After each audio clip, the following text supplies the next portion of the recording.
Boa tarde, crianças, tudo bem? Tô aqui para explicar mais uma aula. Então, separe o seu material em um cantinho silencioso para nós iniciarmos a nossa atividade. E na nossa aula de hoje, nós vamos falar sobre o gênero discursivo fábula. Você já deve ter escutado alguma história em que os animais pareciam ter características reais e que apresentava também um ensinamento? Esse tipo de história, na verdade, pertence ao gênero discursivo fábula, e ele é baseado, na maioria das vezes, na fala exemplar dos animais. Os animais representam características humanas.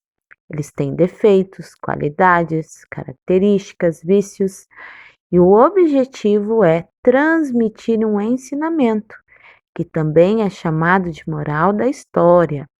A estrutura básica é um diálogo entre os animais e uma situação exemplar e uma linha moral como conclusão. Um exemplo é a história da cigarra e da formiga. Então, essas são as características do gênero fábula. Agora vamos para as nossas atividades de hoje. Bom, agora que você conheceu algumas características da fábula, você vai responder para mim, e isso é para saber qual é o nível de conhecimento de vocês sobre as fábulas, tá? Então, o objetivo aqui é saber como vocês compreenderam ou se não compreenderam, ok? Você já ouviu sobre a história da cigarra e da formiga? Você conhece? Esta história pertence ao gênero discursivo fábula. Entreviste as pessoas que moram com você, incluindo a sua opinião, e responda: quais fábulas você conhece? Qual é a sua preferida? Você sabe as características desse gênero? Se aqui você nem ninguém da sua família não sabe, não tem problema, vai colocar não. Ou você vai colocar aquilo que você percebeu que tem em comum em todas as fábulas, ok? Então agora vamos ouvir a leitura da fábula A Lebre e a Tartaruga, que vai ser a fábula que nós vamos trabalhar ao longo desta semana. A Lebre e a Tartaruga. Um dia, uma tartaruga começou a contar vantagem, dizendo que corria muito depressa, que a lebre era muito mole, e enquanto falava, a tartaruga ria, e ria da lebre. Mas a lebre ficou mesmo impressionada foi quando a tartaruga resolveu apostar uma corrida com ela. Deve ser só de brincadeira, pensou a lebre. A raposa era o juiz e recebia as apostas. A corrida começou e na mesma hora, claro, a lebre passou à frente da tartaruga.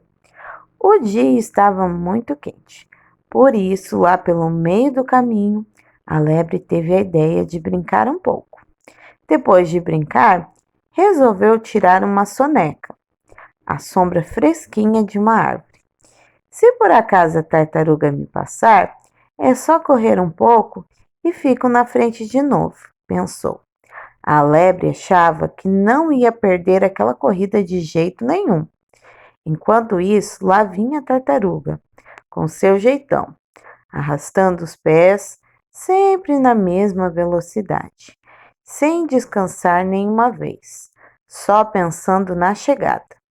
Ora, a lebre dormiu tanto que esqueceu de prestar atenção na tartaruga. Quando ela acordou, cadê a tartaruga?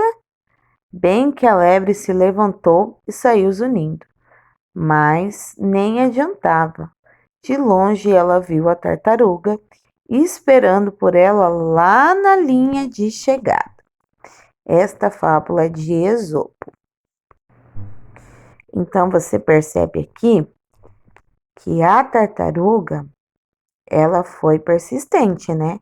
Já a lebre não, ela acreditou que ela nunca iria perder a corrida.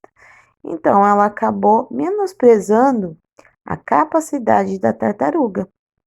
E isso fez com que ela perdesse a corrida. 1. Marca um X nas características do texto que você encontrou. Possui animais na narrativa do texto? Você vai colocar se sim ou não. Apresenta moral ou ensinamento? Essa história faz com que a gente aprenda alguma coisa? Sim ou não? Os animais do texto apresentam características humanas? Eles têm sentimento? Eles têm ações humanas? A história acontece num tempo indefinido que a gente não sabe quando aconteceu essa história? Se você marcou um X em todas as alternativas, você identificou as características do gênero fábula. Ajude a tartaruga e a lebre até o ponto final da corrida, completando os números. Então, eu tenho ali a sequência que inicia lá no número 99 e eu vou, então, até o final ali da linha, colocando um número em cada casinha. E da tartaruga se inicia em 107 e eu vou também completando os números até chegar lá no 114. Por hoje é só e até a próxima. Qualquer dúvida, só me chamar.